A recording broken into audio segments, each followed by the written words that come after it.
How's it going, everyone? My dad is in the background here making fun of me, as per usual. I wanted to show y'all a real quick little trick with the Rubik's Cube. It's a magic trick my dad and I were learning together.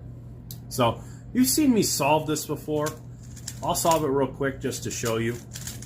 So there's multiple ways you can solve a Rubik's Cube. Number one, you can solve it the normal way, right? So I just mixed it up. So let me go ahead and solve this real quick for you.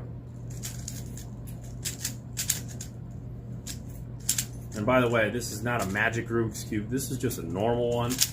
Buy every day. My dad bought this on Amazon for what was it, Dad? $5.99. $5.99. So there you go. Now it's solved, right? Took me less than 30 seconds-ish. So this is the magic way to solve it, right? Now, what we're going to do is I'm going to go ahead and scramble it up.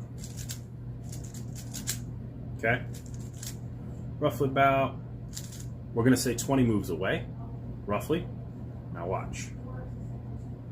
I'm just going to cover it. And now it's 10 moves away. Now it's 5. And now it's solved. There you go.